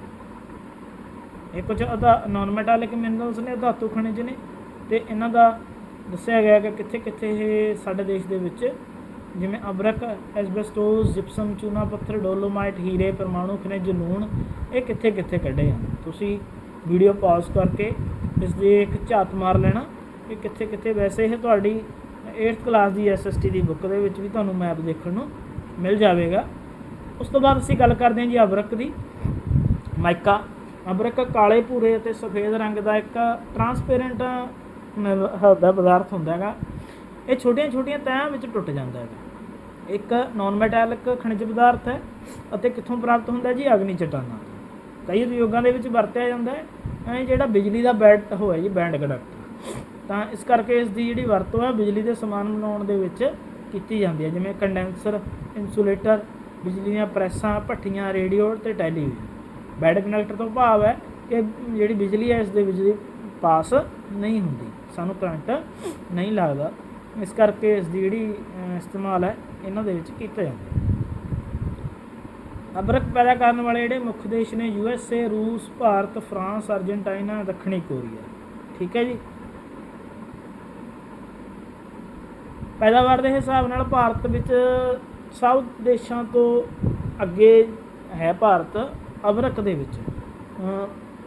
ਪਿੱਛੇ ਜੇ ਜਿਹੜਾ ਸੀਗਾ ਬੰਗਲਾਦੇਸ਼ ਨਾਲ ਵੀ ਸਾਡੀ ਕਾਫੀ ਹੋਈ ਸੀ, ਕੰਪੀਟੀਸ਼ਨ ਹੋਇਆ ਸੀ ਜਿਵੇਂ ਕਿ ਅਬਰਕ ਅਤੇ ਜੂਟ ਦੇ ਵਿੱਚ। ਪਰ ਹੁਣ ਭਾਰਤ ਜਿਹੜਾ ਸੰਸਾਰ ਦੇ ਵਿੱਚ ਸਭ ਤੋਂ ਵੱਧ ਕੀ ਹੈਗਾ, ਅਬਰਕ ਪੈਦਾ ਕਰਦਾ ਹੈਗਾ। ਠੀਕ ਹੈ ਜੀ। ਪੈਦਾਵਾਰ ਪਿਛਲੇ ਥੋੜ੍ਹੇ ਸਮੇਂ ਤੋਂ ਭਾਰਤ ਦੇ ਵਿੱਚ ਘਟੀ ਹੈਗੀ, ਜ਼ਰੂਰ ਘਟੀ ਹੈ। ਇਹਦੇ ਕੁਝ ਮੁੱਖ ਕਾਰਨ ਨੇ। ਜਿਹੜੀ ਇਸ ਦੀ ਮੰਗ ਹੁਣ ਘੱਟ ਚੁੱਕੀ ਹੈ, ਇਸ ਦੀ ਜਗ੍ਹਾ 'ਤੇ ਪਲਾਸਟਿਕ ਵਰਗੇ ਹੋਰ ਪਦਾਰਥ ਨੇ ਜਿਹੜੇ ਉਹ ਇਸਤੇਮਾਲ ਹੋਣ ਲੱਗ ਪਏ ਨੇ। ਭਾਰਤ ਦੀ ਕੁੱਲ ਪੈਦਾਵਾਰ ਦਾ ਜਿਹੜਾ 95% ਹਿੱਸਾ ਹੈ ਉਹ ਆਂਧਰਾ ਪ੍ਰਦੇਸ਼, ਰਾਜਸਥਾਨ ਅਤੇ ਝਾਰਖੰਡ ਦੇ ਵਿੱਚ ਨਿਕਲਦਾ ਜੀ। ਇਸ ਤੋਂ ਇਲਾਵਾ ਬਿਹਾਰ, ਗੁਜਰਾਤ, ਕੇਰਲ, ਮੱਧ ਪ੍ਰਦੇਸ਼, ਛੱਤੀਸਗੜ੍ਹ, ਹਿਮਾਚਲ ਪ੍ਰਦੇਸ਼ ਜਿਹੜੇ ਰਾਜ ਨੇ ਅਬਰਕ ਪੈਦਾ ਕਰਦੇ ਨੇ। ਅਤੇ ਕੁਝ ਮੁੱਖ ਜ਼ਿਲ੍ਹੇ ਜਿਵੇਂ ਨਲੌਰ, ਵਿਸ਼ਾਖਾਪਟਨਮ, ਕ੍ਰਿਸ਼ਨਾ, ਜੈਪੁਰ, ਉਦੈਪੁਰ, ਭੀਲਵਾੜਾ, ਗਇਆ, ਹਜ਼ਾਰੀਬਾਗ ਇਹ ਅਬਰਕ ਪੈਦਾ ਕਰਨ ਦੇ ਲਈ ਪ੍ਰਸਿੱਧ ਨੇ। ਅਤੇ ਤਿੰਨੇ ਜ਼ਿਲ੍ਹੇ ਆਂਧਰਾ ਪ੍ਰਦੇਸ਼, ਰਾਜਸਥਾਨ ਅਤੇ ਬਿਹਾਰ ਰਾਜਾਂ ਦੇ ਵਿੱਚ ਪਾਏ ਜਾਂਦੇ ਨੇ। ਹੁਣ ਅਸੀਂ ਗੱਲ ਕਰਦੇ ਹਾਂ ਜੀ ਐਟੋਮਿਕ ਮਿਨਰਲਸ ਦੀ, ਪਰਮਾਣੂ ਖਣਿਜ। ਇਹਨਾਂ ਦੀ ਸ਼੍ਰੇਣੀ ਦੇ ਵਿੱਚ ਅਸੀਂ ਪਹਿਲਾਂ ਹੀ ਪੜ੍ਹ ਚੁੱਕੇ ਹਾਂ ਕਿ ਕਿਹੜੇ ਕਿਹੜੇ ਆਉਂਦੇ ਨੇ, ਜਿਵੇਂ ਯੂਰੇਨੀਅਮ, ਥੋਰੀਅਮ, ਬੈਰੀਲੀਅਮ, ਲਿਥੀਅਮ, ਜ਼ਰਕੋਨੀਅਮ ਇਹ ਸ਼ਾਮਿਲ ਕੀਤੇ ਜਾਂਦੇ ਨੇਗੇ। ਇਹਨਾਂ ਤੋਂ ਊਰਜਾ ਪ੍ਰਾਪਤ ਕੀਤੀ ਜਾਂਦੀ ਹੈ ਅਤੇ ਇਸ ਕਰਕੇ ਇਹਨਾਂ ਪਦਾਰਥਾਂ ਨੂੰ ਪਰਮਾਣੂ ਊਰਜਾ ਤੋਂ ਮਿਲਣ ਵਾਲੀ ਊਰਜਾ ਨੂੰ ਪਰਮਾਣੂ ਊਰਜਾ ਦਾ ਨਾਮ ਦਿੱਤਾ ਜਾਂਦਾ। ਪਰਮਾਣੂ ਊਰਜਾ ਦੀ ਜੇ ਅਸੀਂ ਪ੍ਰੋਡਕਸ਼ਨ ਕਰਨੀ ਹੈ ਤਾਂ ਉਸ ਦੇ ਲਈ ਸਾਡੇ ਕੋਲ ਤਕਨੀਕ ਹੋਣੀ ਚਾਹੀਦੀ ਹੈ, ਬਹੁਤ ਵਧੀਆ ਸਾਧਨ ਹੋਣੇ ਚਾਹੀਦੇ ਨੇਗੇ। USA, ਰਸ਼ੀਆ, ਜਾਪਾਨ, UK ਅਤੇ ਭਾਰਤ, ਸਾਡਾ ਦੇਸ਼ ਵੀ ਇਹਨਾਂ ਦੇਸ਼ਾਂ ਦੇ ਵਿੱਚ ਸ਼ਾਮਿਲ ਹੈ ਜਿਹੜੇ ਕਿ ਪਰਮਾਣੂ ਸ਼ਕਤੀ ਕੇਂਦਰ ਸਥਾਪਿਤ ਕਰ ਚੁੱਕੇ ਨੇ ਜਾਂ ਕਰ ਰਹੇ ਨੇ। USA ਸੰਸਾਰ ਦੇ ਵਿੱਚ ਸਭ ਤੋਂ ਵੱਧ ਯੂਰੇਨੀਅਮ ਪੈਦਾ ਕਰਨ ਵਾਲਾ ਦੇਸ਼ ਹੈ। ਇਸ ਤੋਂ ਬਾਅਦ ਕੈਨੇਡਾ, ਦੱਖਣੀ ਅਫਰੀਕਾ, ਜਾਇਰੇ, ਆਸਟ੍ਰੇਲੀਆ, ਜਰਮਨੀ, ਸਪੇਨ ਇਹ ਦੇਸ਼ ਨੇ ਜਿਹੜੇ ਯੂਰੇਨੀਅਮ ਪੈਦਾ ਕਰਦੇ ਨੇ। ਥੋਰੀਅਮ ਹੈ ਜਿਹੜਾ ਉਹ ਬ੍ਰਾਜ਼ੀਲ, ਆਸਟ੍ਰੇਲੀਆ, ਮਲੇਸ਼ੀਆ, ਸ਼੍ਰੀਲੰਕਾ ਅਤੇ ਭਾਰਤ ਵਰਗੇ ਦੇਸ਼ਾਂ ਵਿੱਚ ਪੈਦਾ ਕੀਤਾ ਜਾਂਦਾ ਹੈ। ਭਾਰਤ ਵਿੱਚ ਪਰਮਾਣੂ ਪਦਾਰਥਾਂ ਦੀ ਜਿਹੜੀ ਪੈਦਾਵਾਰ ਹੈ ਉਹ ਕੁਝ ਹੇਠ ਲਿਖੇ ਅਨੁਸਾਰ ਕੀਤੀ ਜਾਂਦੀ ਹੈ। ਜਿਹੜਾ ਯੂਰੇਨੀਅਮ ਹੈ ਇਹ ਸਾਨੂੰ ਝਾਰਖੰਡ, ਬਿਹਾਰ, ਉੱਤਰ ਪ੍ਰਦੇਸ਼ ਅਤੇ ਰਾਜਸਥਾਨ ਦੇ ਕੁਝ ਜ਼ਿਲ੍ਹਿਆਂ ਦੇ ਵਿੱਚ ਮਿਲਦਾ ਹੈਗਾ। ਅਤੇ ਥੋਰੀਅਮ ਜਿਹੜਾ ਹੈ ਉਹ ਕੇਰਲ, ਝਾਰਖੰਡ, ਬਿਹਾਰ, ਰਾਜਸਥਾਨ, ਤਾਮਿਲਨਾਡੂ ਅਤੇ ਲਿਥੀਅਮ ਵੀ ਝਾਰਖੰਡ, ਮੱਧ ਪ੍ਰਦੇਸ਼, ਰਾਜਸਥਾਨ, ਛੱਤੀਸਗੜ੍ਹ ਅਤੇ ਕੇਰਲ ਰਾਜਾਂ ਦੇ ਵਿੱਚ ਮਿਲਦਾ ਹੈ। ਇਹਨਾਂ ਪਰਮਾਣੂ ਖਣਿਜ ਪਦਾਰਥਾਂ ਦੀ ਵਰਤੋਂ ਹੈ ਜਿਹੜੀ ਬੜੀ ਸਾਵਧਾਨੀ ਨਾਲ ਕਰਨੀ ਚਾਹੀਦੀ ਹੈ, ਕਿਉਂਕਿ ਇਹਨਾਂ ਦੇ ਨਾਲ ਅਸੀਂ ਵਿਕਾਸ ਵੀ ਕਰ ਸਕਦੇ ਹਾਂਗੇ ਅਤੇ ਵਿਨਾਸ਼ ਵੀ ਕਰ ਸਕਦੇ ਹਾਂ। ਜੇ ਇਸ ਨੂੰ ਚੰਗੇ ਕੰਮ ਵਾਸਤੇ ਵਰਤਾਂਗੇ ਤਾਂ ਇਹ ਸਾਡੇ ਵਿਕਾਸ ਦੇ ਕੰਮ ਆਉਣਗੇ। ਜੇ ਅਸੀਂ ਇਹਨਾਂ ਨੂੰ ਮਾੜੇ ਕੰਮਾਂ ਵਾਸਤੇ ਵਰਤਾਂਗੇ ਤਾਂ ਇਹ ਸਾਡੇ ਦੁਨੀਆ ਦਾ ਵਿਨਾਸ਼ ਵੀ ਕਰ ਸਕਦੇ ਨੇ, ਕਿਉਂਕਿ ਇਸ ਤੋਂ ਜਿਹੜਾ ਹਥਿਆਰ ਵਗੈਰਾ ਵੀ ਬਣਾਏ ਜਾ ਸਕਦੇ ਨੇ, ਬੰਬ ਵਗੈਰਾ ਬਣਾਏ ਜਾ ਸਕਦੇ। ਹੁਣ ਅਸੀਂ ਐਨਰਜੀ ਰਿਸੋਰਸਿਸ ਦੀ ਗੱਲ ਕਰਦੇ ਹਾਂ ਜੀ। ਦੋ ਤਰ੍ਹਾਂ ਦੇ ਐਨਰਜੀ ਰਿਸੋਰਸਿਸ ਮਨੁੱਖ ਵਰਤਦਾ ਆ ਰਿਹਾ ਹੈਗਾ। ਇੱਕ ਤਾਂ ਹੈਗੇ ਨੇ ਜੀ ਰਵਾਇਤੀ, ਜਿਹੜੇ ਕਿ ਪੁਰਾਣੇ ਸਮੇਂ ਤੋਂ ਅਸੀਂ ਵਰਤਦੇ ਆ ਰਹੇ ਹਾਂ, ਜਿਵੇਂ ਕਿ ਕੋਲਾ ਹੋ ਗਿਆ ਜੀ, ਠੀਕ ਹੈ, ਤੇਲ ਹੋ ਗਿਆ, ਕੁਦਰਤੀ ਗੈਸ ਹੋ ਗਿਆ। ਇੱਕ ਹੋ ਗਏ ਗੈਰ ਰਵਾਇਤੀ, ਜਾਂ ਜਿਨ੍ਹਾਂ ਨੂੰ ਨਵੇਂ ਸਾਧਨ ਵੀ ਕਿਹਾ ਜਾਂਦਾ ਹੈਗਾ। ਗੈਰ ਰਵਾਇਤੀ ਦੇ ਵਿੱਚ ਜਿਨ੍ਹਾਂ ਦਾ ਇਸਤੇਮਾਲ ਅਸੀਂ ਕੁਝ ਜ਼ਿਆਦਾ ਸਮਾਂ ਪਹਿਲਾਂ ਨਹੀਂ ਕੀਤਾ, ਥੋੜ੍ਹਾ ਸਮਾਂ ਪਹਿਲਾਂ ਹੀ ਕੀਤਾ ਹੈਗਾ, ਜਿਵੇਂ ਕਿ ਪੌਣ ਸ਼ਕਤੀ, wind energy, solar energy, sea waves, tidal energy, geothermal energy. ਇਹ ਇਸ ਤਰ੍ਹਾਂ ਦੇ ਜਿਹੜੇ ਰਿਸੋਰਸ ਸਾਧਨ ਨੇਗੇ ਜਿਨ੍ਹਾਂ ਦਾ ਇਸਤੇਮਾਲ ਅਸੀਂ ਥੋੜ੍ਹਾ ਸਮਾਂ ਪਹਿਲਾਂ ਸ਼ੁਰੂ ਕੀਤਾ ਹੈਗਾ, ਇਸ ਕਰਕੇ ਇਹਨਾਂ ਨੂੰ ਗੈਰ ਰਵਾਇਤੀ ਸਾਧਨ ਕਿਹਾ ਜਾਂਦਾ ਹੈ। Conventional and naan conventional sources of energy. ਹੁਣ ਇਹਨਾਂ ਦੇ ਵਿੱਚ ਥੋੜ੍ਹੀ ਜਿਹੀ ਡਿਟੇਲ ਅਸੀਂ ਗੱਲ ਕਰਾਂਗੇ। ਸਭ ਤੋਂ ਪਹਿਲਾਂ ਜੀ ਕੋਲਾ, ਇਹ ਕਨਵੈਨਸ਼ਨਲ ਰਵਾਇਤੀ ਸਾਧਨ ਹੈ ਜਿਹੜਾ ਦਾ ਇਸਤੇਮਾਲ ਅਸੀਂ ਬਹੁਤ ਲੰਬੇ ਸਮੇਂ ਤੋਂ ਕਰਦੇ ਆ ਰਹੇ ਹਾਂ। ਕਾਲੇ ਭੂਰੇ ਰੰਗ ਦਾ ਜੈਵਿਕ ਪਦਾਰਥ ਹੈ, ਕਿਉਂਕਿ ਇਹ ਜੀਵ ਜੰਤੂ ਦੀਆਂ ਹੱਡੀਆਂ, ਜੀਵ ਜੰਤੂਆਂ ਦੇ ਪੇੜ ਪੌਦਿਆਂ ਦੇ ਗਲਣ ਸੜਨ ਨਾਲ ਬਣਦਾ, ਇਸ ਕਰਕੇ ਇਸ ਨੂੰ ਜੈਵਿਕ ਪਦਾਰਥ ਕਿਹਾ ਜਾਂਦਾ। ਇਹਦੇ ਵਿੱਚ ਕਾਰਬਨ ਹੈ ਜਿਹੜਾ ਮੁੱਖ ਤੌਰ 'ਤੇ ਪਾਇਆ ਜਾਂਦਾ ਹੁੰਦਾ, ਇਸ ਕਰਕੇ ਇਹ ਜਲਣਸ਼ੀਲ ਪਦਾਰਥ ਹੈ। ਇਸ ਤੋਂ ਅਸੀਂ ਤਾਪ ਅਤੇ ਰੌਸ਼ਨੀ ਦੋਨਾਂ ਚੀਜ਼ਾਂ ਦਾ ਪ੍ਰਾਪਤੀ ਕਰਦੇ ਹੈਗੇ। ਘਰਾਂ ਦੇ ਵਿੱਚ ਵੀ ਅਤੇ ਵੱਡੇ ਵੱਡੇ ਉਦਯੋਗਾਂ ਦੇ ਵਿੱਚ ਵੀ ਇਸ ਦਾ ਇਸਤੇਮਾਲ ਕੀਤਾ ਜਾਂਦਾ ਹੈਗਾ। ਬਿਜਲੀ ਬਣਾਉਣ ਦੇ ਲਈ ਵੀ ਇਸ ਦੀ ਬਹੁਤ ਵੱਡੇ ਪੱਧਰ 'ਤੇ ਇਹਦੀ ਜਿਹੜੀ ਉਪਯੋਗ ਹੈ ਕੀਤਾ ਜਾਂਦਾ। ਜੇ ਅਸੀਂ ਕਾਰਬਨ ਦੀ ਮਾਤਰਾ ਦੇ ਅਕੋਰਡਿੰਗ ਦੇਖੀਏ ਤਾਂ ਕੋਲੇ ਨੂੰ 4 ਭਾਗਾਂ ਦੇ ਵਿੱਚ ਵੰਡਿਆ ਜਾਂਦਾ, ਐਂਥਰੇਸਾਈਟ, ਬਿਟੂਮਿਨਸ, ਲਿਗਨਾਈਟ ਅਤੇ ਪੀਟ। ਐਂਥਰੇਸਾਈਟ ਸਭ ਤੋਂ ਵਧੀਆ ਕਿਸਮ ਦਾ ਕੋਲਾ ਹੁੰਦਾ ਹੈ ਅਤੇ ਇਸ ਦੇ ਵਿੱਚ ਸਭ ਤੋਂ ਵੱਧ ਕਾਰਬਨ ਪਾਈ ਜਾਂਦੀ ਹੈ, ਅਤੇ ਉਸ ਤੋਂ ਬਾਅਦ ਵਿਟਾਮਿਨਸ, ਲਿਗਨਾਈਟ ਅਤੇ ਫਿਰ ਪੀਟ। ਪੀਟ ਸਭ ਤੋਂ ਘਟੀਆ ਕਿਸਮ ਦਾ ਜਿਹੜਾ ਕੋਲਾ ਹੁੰਦਾ ਅਤੇ ਇਸ ਦੇ ਵਿੱਚ ਕਾਰਬਨ ਹੈ ਬਹੁਤ ਘੱਟ ਮਾਤਰਾ ਦੇ ਵਿੱਚ ਪਾਈ ਜਾਂਦੀ ਹੈ। ਕੋਲਾ ਬਹੁਤ ਜ਼ਿਆਦਾ ਪ੍ਰੋਡਕਸ਼ਨ ਸੰਸਾਰ ਦੇ ਵਿੱਚ ਇਸ ਦੀ ਕੀਤੀ ਜਾਂਦੀ ਹੈ। USA ਸੰਸਾਰ ਦੇ ਵਿੱਚ ਸਭ ਤੋਂ ਵੱਧ ਕੋਲਾ ਪੈਦਾ ਕਰਦਾ ਹੈ, ਲਗਭਗ 24% ਪੂਰੇ ਸੰਸਾਰ ਦਾ ਕੋਲਾ ਜਿਹੜਾ ਉਹ US ਦੁਆਰਾ ਕੀ ਕੀਤਾ ਜਾਂਦਾ, ਪ੍ਰੋਡਿਊਸ ਕੀਤਾ ਜਾਂਦਾ। ਉਸ ਤੋਂ ਬਾਅਦ ਚਾਈਨਾ, ਰਸ਼ੀਆ, ਪੋਲੈਂਡ, UK ਇਹ 2nd, 3rd, 4th ਅਤੇ 5th ਨੰਬਰ 'ਤੇ ਆਉਂਦੇ ਨੇਗੇ। ਜੇ ਅਸੀਂ ਭਾਰਤ ਦੀ ਗੱਲ ਕਰੀਏ ਤਾਂ ਭਾਰਤ ਪੂਰੇ ਸੰਸਾਰ ਦਾ ਲਗਭਗ 4% ਕੋਲਾ ਪੈਦਾ ਕਰਦਾ ਅਤੇ ਇਸ ਦਾ ਨੰਬਰ ਹੈ ਜਿਹੜਾ ਪ੍ਰੋਡਕਸ਼ਨ ਦੇ ਵਿੱਚ 6ਵਾਂ ਹੈਗਾ ਜੀ, 6th ਪੋਜੀਸ਼ਨ 'ਤੇ ਆਉਂਦਾ ਇੰਡੀਆ ਸਾਡਾ। ਸਾਰੇ ਰਾਜਾਂ ਦੇ ਵਿੱਚ ਨਿਕਲਦਾ ਲਗਭਗ। ਵੈਸੇ ਜਿਹੜਾ ਛੋਟਾ ਨਾਗਪੁਰ ਦਾ ਖੇਤਰ ਹੈ ਉੱਥੇ ਝਾਰਖੰਡ ਦੇ ਵਿੱਚ ਜ਼ਿਆਦਾ ਕੋਲੇ ਦੇ ਜਿਹੜੇ ਭੰਡਾਰ ਨੇ ਉਹ ਪਾਏ ਜਾਂਦੇ ਨੇਗੇ। ਦਮਕਾ, ਹਜ਼ਾਰੀਬਾਗ, ਧਨਬਾਦ, ਪਲਾਮੂ ਇਹ ਝਾਰਖੰਡ ਦੇ ਪ੍ਰਮੁੱਖ ਕੋਲਾ ਖੇਤਰ ਨੇ। ਇਸ ਤੋਂ ਇਲਾਵਾ ਝਰੀਆ, ਬੋਕਾਰੋ, ਗਿਰਡੀਹ ਅਤੇ ਕਰਨਪੁਰਾ ਇਹਨਾਂ ਖੇਤਰਾਂ ਦੇ ਵਿੱਚੋਂ ਵੀ ਕੋਲਾ ਜਿਹੜਾ ਕਾਫੀ ਮਾਤਰਾ ਦੇ ਵਿੱਚ ਕੱਢਿਆ ਜਾਂਦਾ। ਇਹ ਇੱਕ ਮੈਪ ਦੇ ਥਰੂ ਜਿਹੜੀ ਕੋਲੇ ਦੀ ਪ੍ਰੋਡਕਸ਼ਨ ਬਾਰੇ ਅਤੇ ਤੇਲ ਦੀ ਪ੍ਰੋਡਕਸ਼ਨ ਬਾਰੇ ਦੱਸਿਆ ਗਿਆ। ਇਸ ਨੂੰ ਤੁਸੀਂ ਆਪਣੀ ਬੁੱਕ ਦੇ ਵਿੱਚ ਚੰਗੀ ਤਰ੍ਹਾਂ ਦੇਖ ਲਓਗੇ, ਤੁਹਾਡੀ ਬੁੱਕ ਦੇ ਵਿੱਚ ਦਿੱਤਾ ਹੋਇਆ ਇਹ। ਛੱਤੀਸਗੜ੍ਹ ਅਤੇ ਉੜੀਸਾ ਦੇ ਵਿੱਚ ਵੀ ਕਾਫੀ ਮਾਤਰਾ ਦੇ ਵਿੱਚ ਕੋਲਾ ਪ੍ਰੋਡਿਊਸ ਕੀਤਾ ਜਾਂਦਾ ਅਤੇ ਇਸ ਤੋਂ ਇਲਾਵਾ ਮੱਧ ਪ੍ਰਦੇਸ਼, ਆਂਧਰਾ ਪ੍ਰਦੇਸ਼, ਪੱਛਮੀ ਬੰਗਾਲ, ਮਹਾਰਾਸ਼ਟਰ, UP, ਅਸਾਮ, ਬਿਹਾਰ, ਮੇਘਾਲਿਆ, ਅਰੁਣਾਚਲ ਪ੍ਰਦੇਸ਼ ਅਤੇ ਨਾਗਾਲੈਂਡ ਵਰਗੇ ਰਾਜਾਂ ਦੇ ਵਿੱਚ ਵੀ ਕਾਫੀ ਮਾਤਰਾ ਦੇ ਵਿੱਚ ਜਿਹੜਾ ਕੋਲਾ ਉਹ ਕੱਢਿਆ ਜਾਂਦਾ ਹੈ। ਹੁਣ ਅਸੀਂ ਗੱਲ ਕਰਦੇ ਹਾਂ ਜੀ ਪੈਟਰੋਲੀਅਮ ਦੀ। ਪੈਟਰੋਲੀਅਮ ਜਿਸ ਨੂੰ ਮਿਨਰਲ ਆਇਲ ਦਾ ਨਾਮ ਵੀ ਦਿੱਤਾ ਜਾਂਦਾ ਹੈ, ਇਹ ਤਹਿਦਾਰ ਚਟਾਨਾਂ ਦੇ ਵਿੱਚੋਂ ਨਿਕਲਦਾ ਹੈ ਕਿਉਂਕਿ ਕਾਫੀ ਪ੍ਰੈਸ਼ਰ ਪੈਣ ਨਾਲ ਇਹ ਜਿਹੜਾ ਪੈਟਰੋਲ ਆ ਉਹ ਬਣਦਾ ਹੈਗਾ। ਇਸ ਲਈ ਉਹਨਾਂ ਚਟਾਨਾਂ ਦੇ ਵਿੱਚੋਂ ਇਹ ਮਿਲਦਾ ਹੈਗਾ। ਤਹਿਦਾਰ ਚਟਾਨਾਂ ਦੇ ਵਿੱਚ ਜਿਹੜੀਆਂ ਇੱਕ ਦੇ ਉੱਪਰ ਇੱਕ ਹੁੰਦੀਆਂ ਨੇ ਤਹਿਾਂ ਦੇ ਰੂਪ ਵਿੱਚ, ਚਟਾਨਾਂ ਦੇ ਵਿੱਚੋਂ ਮਿਲਣ ਕਰਕੇ ਇਸ ਨੂੰ ਰੌਕ ਆਇਲ, ਚਟਾਨੀ ਤੇਲ ਵੀ ਕਿਹਾ ਜਾਂਦਾ। ਅਤੇ ਅੱਜ ਦੇ ਟਾਈਮ ਦੇ ਵਿੱਚ ਇਹ ਸਭ ਤੋਂ ਇੰਪੋਰਟੈਂਟ ਜਿਹੜਾ ਮਿਨਰਲ ਹੈ ਉਹ ਬਣ ਚੁੱਕਿਆ ਹੈਗਾ। ਇਸ ਨੂੰ ਲਿਕੁਇਡ ਗੋਲਡ ਦੇ ਨਾਮ ਨਾਲ ਵੀ ਜਾਣਿਆ ਜਾਂਦਾ ਹੈ ਕਿਉਂਕਿ ਇਸ ਦੀ ਡਿਮਾਂਡ ਬਹੁਤ ਜ਼ਿਆਦਾ ਹੈ ਅਤੇ ਇਸ ਦੀ ਸਪਲਾਈ ਬਹੁਤ ਘੱਟ ਹੈਗੀ। ਸਾਰੀਆਂ ਮਸ਼ੀਨਾਂ, ਆਵਾਜਾਈ ਦੇ ਸਾਧਨਾਂ, ਉਦਯੋਗਾਂ ਦੇ ਵਿੱਚ ਇਸ ਦਾ ਇਸਤੇਮਾਲ ਕੀਤਾ ਜਾਂਦਾ ਹੈਗਾ। ਛੋਟੇ ਜਿਹੇ ਸਾਧਨ ਤੋਂ ਲੈ ਕੇ ਵੱਡੇ ਸਾਧਨ ਤੱਕ ਇਸ ਦਾ ਇਸਤੇਮਾਲ ਹੈ ਜਿਹੜਾ ਉਹ ਕੀਤਾ ਜਾਂਦਾ ਹੈਗਾ। ਇਹ ਮੰਨਿਆ ਜਾਂਦਾ ਹੈਗਾ ਕਿ ਜਿਹੜਾ ਤੇਲ ਹੈਗਾ ਉਹ ਜੈਵਿਕ ਪਦਾਰਥ ਜਿਵੇਂ ਪੌਦੇ, ਜਾਨਵਰ ਅਤੇ ਹੋਰ ਜੀਵ ਜਿਹੜੇ ਧਰਤੀ ਦੇ ਵਿੱਚ ਦਬ ਗਏ ਸੀ ਤਹਿਾਂ ਦੇ ਵਿੱਚ, ਉਹਨਾਂ ਦੇ ਗਲਣ ਸੜਨ ਤੋਂ ਪੈਦਾ ਹੁੰਦਾ ਹੈਗਾ ਅਤੇ ਧਰਤੀ ਦੇ ਵਿੱਚੋਂ ਜੋ ਤੇਲ ਨਿਕਲਦਾ ਉਹ ਸਿੱਧਾ ਅਸੀਂ ਉਸ ਨੂੰ ਇਸਤੇਮਾਲ ਨਹੀਂ ਕਰ ਸਕਦੇ।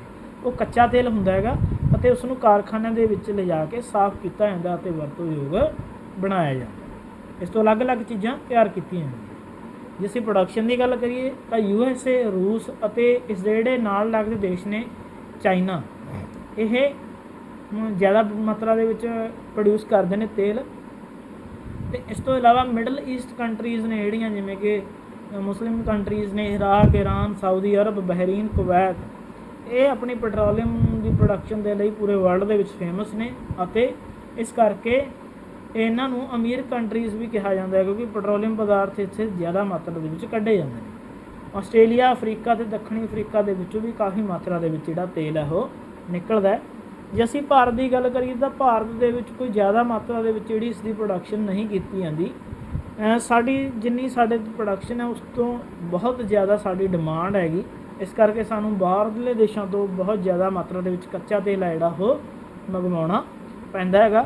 ਭਾਰਤ ਦੇ ਵਿੱਚ ਅਸਾਮ, ਅਰੁਣਾਚਲ ਪ੍ਰਦੇਸ਼, ਗੁਜਰਾਤ, ਮਹਾਰਾਸ਼ਟਰ, ਤਾਮਿਲਨਾਡੂ, ਰਾਜਸਥਾਨ ਇਹਨਾਂ ਰਾਜਾਂ ਦੇ ਵਿੱਚੋਂ ਤੇਲ ਹੈ ਜਿਹੜਾ ਉਹ ਕੱਢਿਆ ਜਾਂਦਾ ਹੈਗਾ।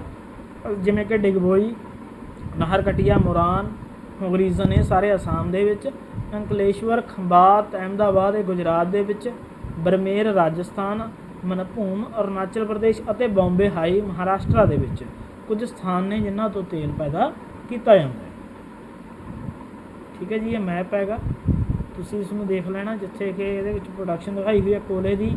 ਤੇਲ ਦੇ ਖੂਹ ਕਿੱਥੇ ਕਿੱਥੇ ਨੇ ਅਤੇ ਤੇਲ ਸੋਧਕ ਕਾਰਖਾਨੇ ਨੇ ਜਿਹੜੇ ਉਹ ਕਿੱਥੇ ਕਿੱਥੇ ਲੱਗੇ ਹੋਏ ਨੇ। ਹੁਣ ਅਸੀਂ ਗੱਲ ਕਰਦੇ ਹਾਂ ਜੀ ਨੈਚੁਰਲ ਗੈਸ ਦੀ। ਜਦੋਂ ਵੀ ਕਿਤੇ ਤੇਲ ਕੱਢਣ ਦੇ ਲਈ, ਪੈਟਰੋਲੀਅਮ ਪਦਾਰਥ ਕੱਢਣ ਦੇ ਲਈ ਖੂਹ ਪੱਟਿਆ ਜਾਂਦਾ ਹੈਗਾ ਤਾਂ ਉਸ ਤੋਂ ਸਭ ਤੋਂ ਪਹਿਲਾਂ ਜਿਹੜੀ ਉੱਪਰ ਗੈਸ ਬਣੀ ਹੁੰਦੀ ਹੈ, ਗੈਸ ਨਿਕਲਦੀ ਹੈ, ਉਸ ਨੂੰ ਨੈਚੁਰਲ ਗੈਸ, ਕੁਦਰਤੀ ਗੈਸ ਕਿਹਾ ਜਾਂਦਾ ਹੈ। ਠੀਕ ਹੈ ਜੀ, ਸਭ ਤੋਂ ਪਹਿਲਾਂ ਇਸ ਨੂੰ ਕੱਢਿਆ ਜਾਂਦਾ। ਕੁਦਰਤੀ ਗੈਸ ਵੀ ਸਾਡੀ ਇੱਕ ਐਨਰਜੀ ਦਾ ਬਹੁਤ ਵੱਡਾ ਸਾਧਨ ਹੈਗਾ।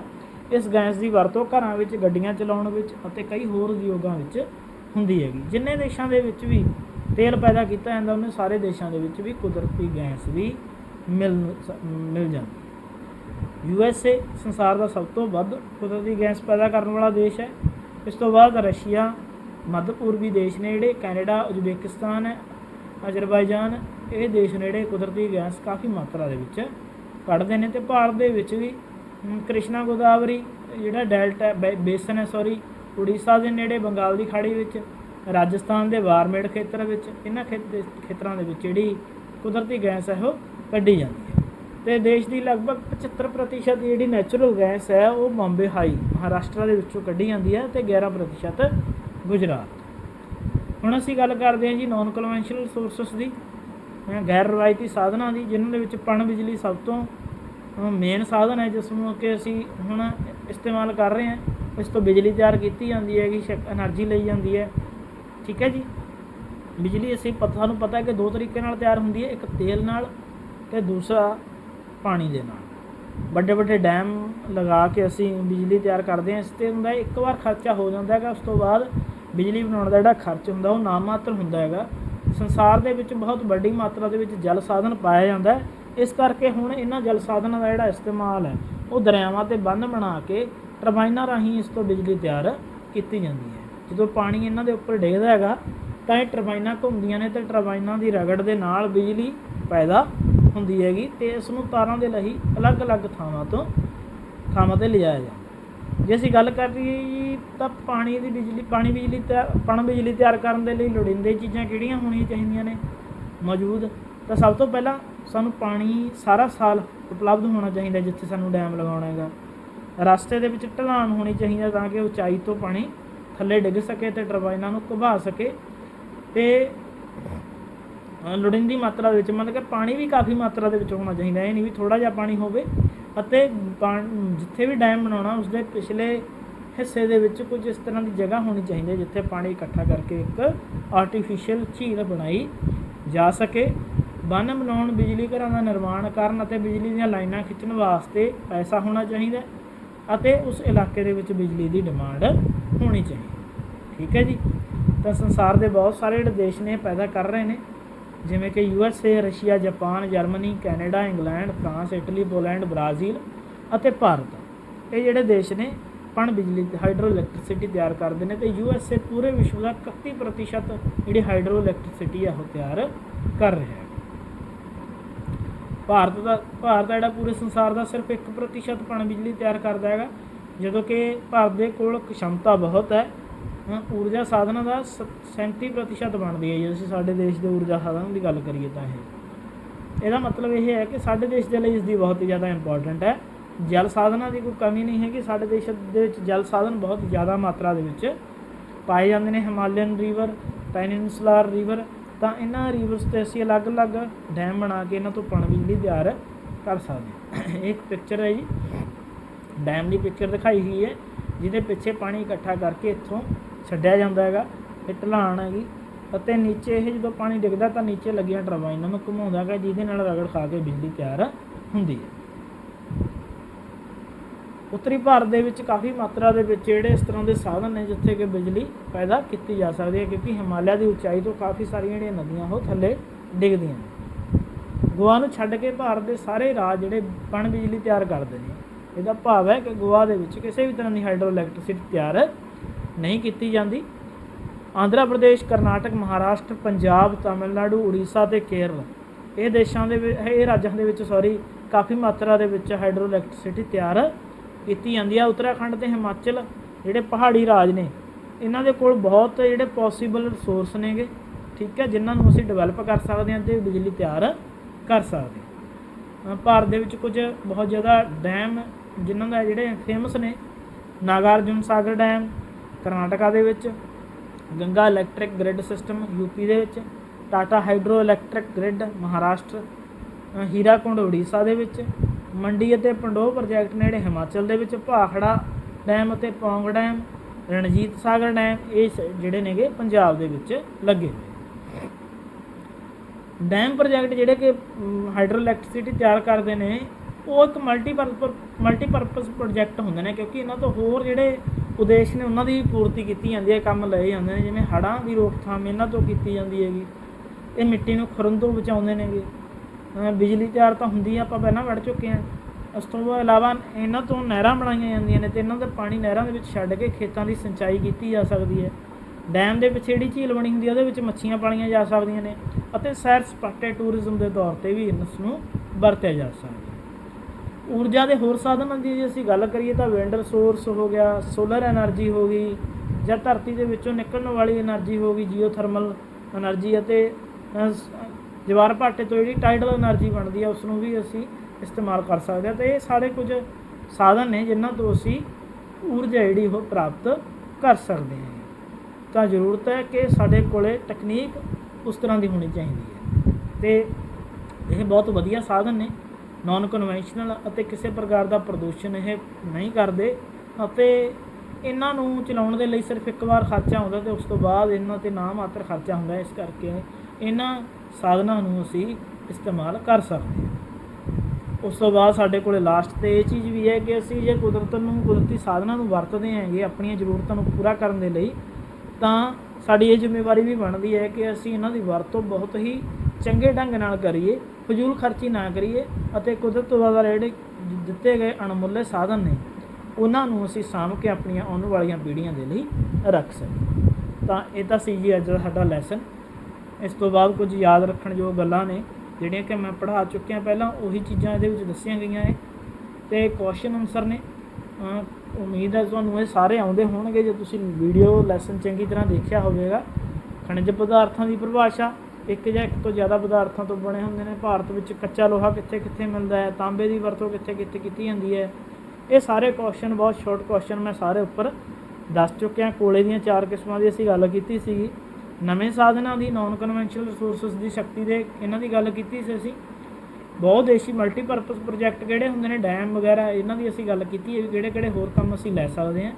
ਇਹ ਸਾਰੇ ਲੌਂਗ ਕੁਐਸਚਨ ਨੇ।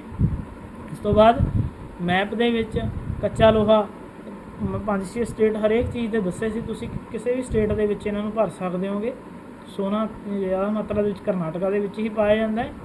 ਅਤੇ ਇਹ ਸਾਰੇ ਮੈਪ ਤੁਸੀਂ ਡਰਾ ਕਰੋਗੇ ਤਾਂ ਤੁਹਾਨੂੰ ਉੱਪਰ ਅਸੀਂ ਪੜ੍ਹਾ ਦਿੱਤਾ ਹੈਗਾ, ਅਤੇ ਉਸ ਦੇ ਅਕੋਰਡਿੰਗ ਆਪਣਾ ਮੈਪ ਹੈ ਜਿਹੜਾ ਤੁਸੀਂ ਫਿਲ ਕਰ ਲੈਣਾ।